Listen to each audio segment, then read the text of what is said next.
The old woman on a wheelchair fell along the New Haven Enugu, the road that leads to a prestigious company known for producing different kinds of drinks for children. She was grumbling in pain and agony. "Someone help me. I need help. Help me," the woman cried out. Many people looked at her and left. Some people tried to help, but time wasn't on their side. The only people passing along that route were those in a hurry to meet their interview. A beautiful lady and her 3 friends reached there. The lady tried to help the woman, but her friends reminded her how important the interview was for her. The lady left with her friends, muttering sorry in her breath. On that particular day, this prestigious company known as Milky Juice Drink was holding their interview. Thousands of application letters were received, a testament that there's no job in the country. Even people with master's degrees also applied for the job, but this time they didn't want to make a mistake. They wanted to get it right. The shareholders of the company all over the country had a meeting that early morning. They decided that they would use another means to get the person they were looking for. That particular company was owned by an American man, and because of that, they wanted a competent person who would manage the business so well even at their back. One of the greatest things the company had been facing ever since it was established was production of fake drinks. The American man known as Mr. Smith, who was the owner of the company, had complained and complained. Mr. Smith had sacked more than 2 managers because of it. He had brought out his time and energy to explain the dangers of what they were doing. He told them that the things they were producing for the children was dangerous to their health. But each and every manager acted like the one before. At first, he wanted to close the company. It baffled him that a total grown-up would be doing something dangerous to the children just to make money. But after this morning, they decided that they won't employ someone with a certificate. They will employ someone that has a heart. Someone with a genuine concern towards human beings. Someone with empathy. Someone who could show concern towards someone in need. It will be that kind of person that their company needs. Not one who placed money at the forefront and would do anything to make the money. And that means the interview was to plant a woman in a wheelchair beside the road that leads to the company. All they wanted to know was who would stop in those early morning hours to offer help to the woman. As the road to the company bustled with different people with different files, they were all in a haste. No one wanted to be the last. Some said that once the clock fixed 10 a.m. that the gate of the company would close. Others said that the white man who owned the company hated black people because of their African time, lateness. It was said that if you want an African man to do something by 8 a.m. that you should tell them 7 a.m. so that before 8 a.m. the thing would be done. But if you made a mistake and say 8 a.m., be rest assured that the thing would be done by 9 a.m. Matthias and 4 of his friends joined the bustling street, each describing how happy he would be if the job was given to him. One said that the reason why he loved the company was because it was owned by a white man. Working for a white man is better than working for our people. They show more concern towards their workers.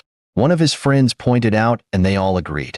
One told them that they were all going to the interview to fulfill all righteousness, that the job had been given to someone else.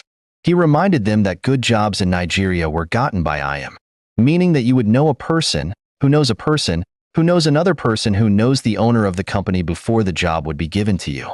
They all laughed at the silly joke, even though they knew that what he was saying was partially true. Only the rich got jobs at ease in Nigeria. Every other thing was like a bet. You play it very well, you win. Matthias told them that he would be the happiest man on earth if the job was given to him because he had heard that the company paid its workers very well. He told them about his 2 siblings that were about to drop out of the school if he didn't do anything to save their education. Then about his mother who had been hawking fruits in the new market Enugu. Although his friends knew about how Matthias and his family had been struggling, yet they felt a genuine concern towards him. Matthias' father was an old man who pushed wheelbarrows at the old pack Enugu just to make ends meet. They know how Matthias did many jobs just to see himself through school.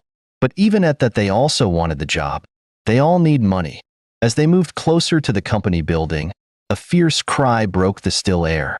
Matthias was the first to hear the sound. He asked others if they had heard the sound, but they shook their heads. But as they tried to move again, the woman whimpered again. This time they didn't just hear the sound, they saw the woman. It was an old woman who had fallen beside a wheelchair. Matthias and his friends stared at her for a second. Poor woman. It seems like she is a beggar. One of Matthias' friends remarked. Yes, I think so, another said.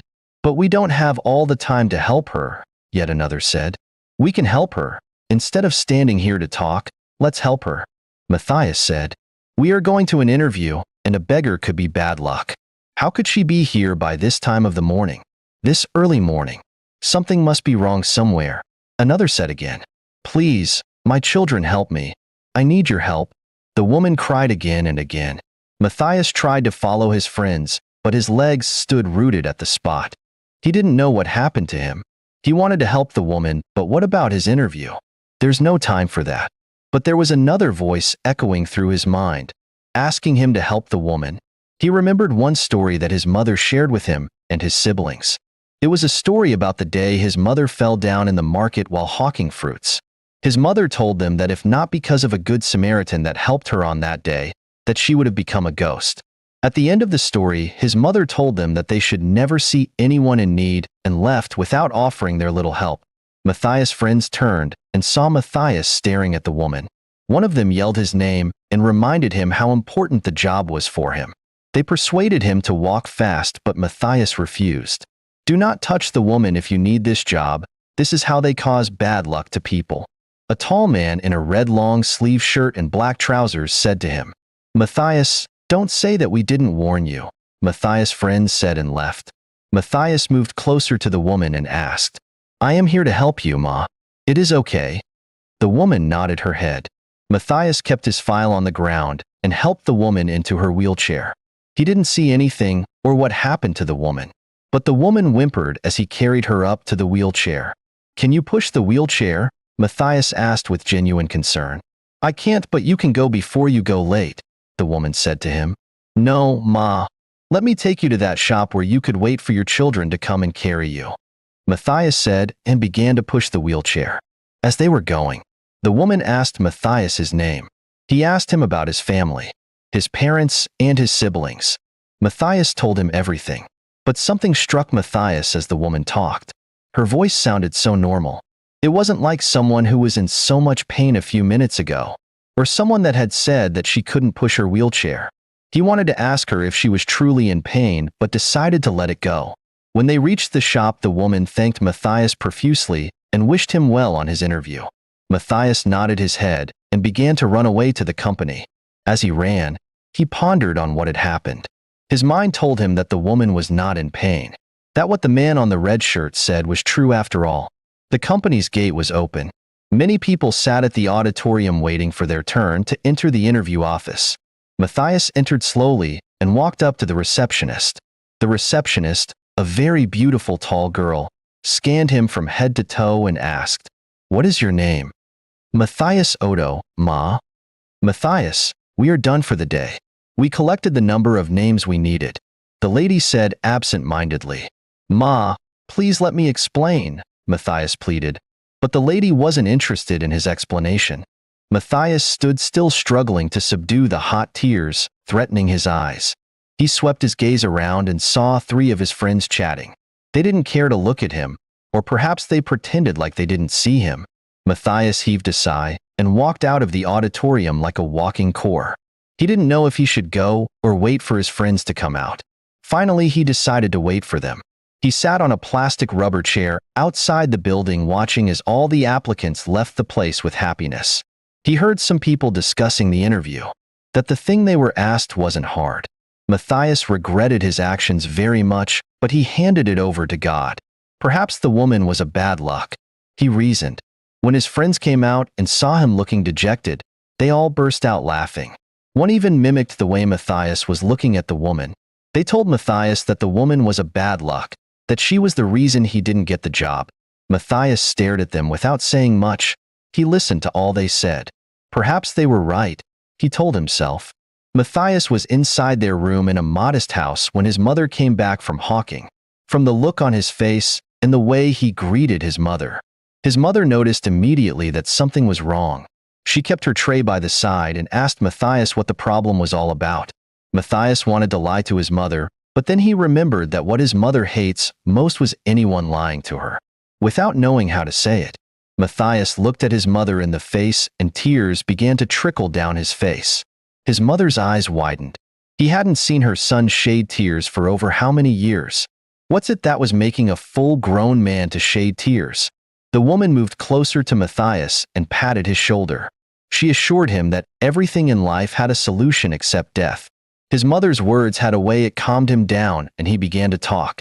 He told his mother that while on their way to the interview that they met an old woman whimpering from the ground beside a wheelchair. The woman had fallen off from her wheelchair. But then no one wanted to help her. Everyone was running fast to meet the interview time. And when he saw the woman and wanted to go away like others, he remembered the story she shared with them about helping people. After remembering the story, he went over to the woman to help her. "Is that why you are moody?" his mother asked. "No, Mama. I missed the interview. If you miss this one, another one will come." "But Mama, you know why I need this job right now." "I know, because of your siblings' school fees. God will make a way for you before then." Matthias told his mother that while he was pushing the wheelchair, that the same woman who was whimpering and asking for help turned out to be talking like someone without a problem. Matthias told his mother how the woman asked him his name and about his family, that his mind told him that nothing was wrong with the woman. But what he didn't know was why the woman was at that place crying for help. "She is a witch."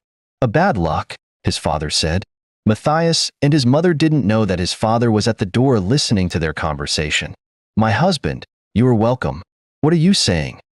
"The woman is a witch. That's why those that need help don't get help in this country. How can you know a genuine person to help again?" "My husband, what are you saying?" "I know what I am saying. This country is so bad that you need to be careful before you help anyone. Some of those you called beggars are evil, while some have no problem with them. They just decided to come out to beg. Have you forgotten what that beggar did to the woman that day?" Matthias' father asked his wife. When the woman said that she didn't remember, the man told him the story. It was a story about a beggar who was around New Market Enugu. One day, a very beautiful woman gave him money and became insane. The woman was with her husband, and her husband noticed what happened immediately. So the husband screamed, and many people gathered at the scene. They told the beggar to undo whatever he did to the woman, but the beggar refused. When he saw that people were about to deal with him, he decided to undo it. But the only way to undo it was that the woman would hug him. The woman's husband, after scanning the dirty beggar from head to toe, said no. He said that there's no way his wife would hug a dirty man like a beggar. People persuaded him to allow the woman to hug the beggar if that was the only solution. Finally, the man agreed and pushed the wife to hug the beggar, but what happened immediately surprised everyone. The moment the woman hugged the beggar, she disappeared with the beggar. And that was how the man lost his wife. "And you said this happened at where?" Matthias' mother asked, smiling. "At the New Market." Matthias' father answered. "This is one of the fairy tales that our mothers shared with us. I don't even know if this thing happened anywhere. My mother told me this story when I was a child. It happened. Stop being doubting Thomas." "All right, my husband, I agree. It happened. But that won't stop us from helping people in need." "Woman, did you hear me say that we shouldn't help people in need? All I am saying is that we should be careful. Can't you see the way your son lost his job because he was helping someone? Not a job, but an interview." Matthias' mother corrected. "Woman, hold that your mouth. Let me talk. How can you be saying this when you know how much we all need that job? This is why they say that a woman's brain is like that of a chicken. Tell me why you should be comfortable when you are supposed to be crying. Because I know that God will provide another work for him. This is not the end of life. I am talking and you are talking? When did this one start?" Matthias' father barked. "I will be back. Let me go and check on my friends and know what next steps to take," Matthias said and left. One thing he hated so much in life was seeing his parents in arguments or fights. But the only thing that gave him joy was that his mother would always find a way to calm the situation. Matthias and 3 of his friends were inside the pub when they got a message from the company. The message was brief and concise. "The manager of Milky Juice Drinks wishes to see everyone who applied for the job the next day around 8 a.m. Come with your credentials." "What for?" one of them asked. "Who are you asking that question?" Another one answered. "So instead of telling us that we made it or not, they are asking us to come back to the company. These white people and their way. Their own must always be different." Another one said, and turned to Matthias. "You will go, right? What am I going there to do?" Matthias asked. "They said that everyone who applied for the job should come with their credentials." "I don't want to go," Matthias said firmly, but his friends persuaded him to go with them. They told him that the company might be holding another interview. Who knows if they didn't get what they wanted the other day? Matthias, after listening to them, agreed to go with them. It would be better to also go and connect with people. The auditorium was filled with different people with different faces. They were all confused, asking questions. Some of them confirmed that they had never seen something like that. There were whispers and murmurs flying up and down. No one had the clue or hint why they were all called. As they were talking, 2 white men and 3 other people emerged from behind the door. The white man smiled and waved his hands across. As soon as he started to talk, whispers floated amidst the auditorium. Some people complained that they couldn't hear him, or perhaps understood him. It was said that he spoke through his nose. But then one Nigerian man calmed them down by saying that if he saw anyone speaking, he would throw the person out. Today is a special day for this company, the white man said. We have been looking for a competent manager in this branch. As you all know, we produce juice for the children, and because of it, we have been looking for someone who is not just good in education, but in human affairs. The moment the white man stopped talking, a young woman appeared from nowhere smiling. The woman stood beside the man. Matthias was the only one that recognized the woman. Or perhaps he only thought he recognized the woman. He brushed his palms down his face and swallowed hard. Then he shook his head. It couldn't have been the woman. He must be mistaken. As his eyes widened in shock, he looked at his friends, but they were all busy grinning from ear to ear. He nudged one of his friends with his upper shoulder, and his friend turned. "Do you recognize the woman standing there?" he asked. "No, not all," his friend said with a smile. "Does she not look like that woman on the wheelchair?" Matthias asked again. "Which woman on the wheelchair?" "You mean the beggar?" his friend asked curiously. "Yes," Matthias nodded. "She looked exactly like the beggar." "Well, sometimes 2 people look alike, but the woman over there is not the beggar," his friend said firmly, and Matthias believed him. There's no way a common beggar would find her way inside the auditorium. That wasn't a Nollywood movie. The woman stepped out and laughed again and again. Her laughter was so contagious that many people laughed as well. "Does anyone here know me?" the woman asked with a smile. They all shook their heads. Matthias wanted to say yes, but his friends dissuaded him. "They will chase you out of this place like they did yesterday if you raise that finger up." "Guy, no one chased me out yesterday," Matthias grumbled, but he didn't raise his finger again. "So no one recognized me here?" the woman asked, and everywhere felt silent. Some only had eye contact conversations. "I know that no one would recognize me again. It is not your fault." She laughed again. "Well, you all know why we are here. This is not the way we used to do this, but we wanted to do something different this time around because we want different results. For over the years, this company had been having problems with fake drinks. We don't know where those fake ones came from. This is what we produce for the kids, but greed won't let the managers do things in the right way. Our products are being ridiculed, all because of greedy and incompetent managers. All they cared for was money and money. No one cared for human life. They don't care if those kids die after consuming the drinks." The woman breathed out and sighed. "You all did marvelously well, but there is something we want from you all, which was also part of the interview. Only one person passed that first and most important stage of the interview." Whispers floated in the air. People began to ask themselves what the interview was all about, what it looked like. No one seemed to know what the woman was talking about. The woman coughed to draw their attention, and then she began. "In this company, we need not only someone with a good certificate, but also someone with human emotions. Someone who feels and understands the pain of others. Someone who understands that everything in life is not all about money but love." What am I trying to say? What I am trying to say in essence is that we have found the person. People turned around and casted a questionable look on each other. And the person we found competent for the role of manager in this company is Matthias Odo, the most humble young man among you all.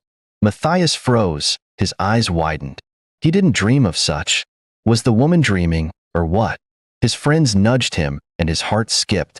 "Matthias, you have gotten the job," his friends said in unison, and those around them stared at him. "What?"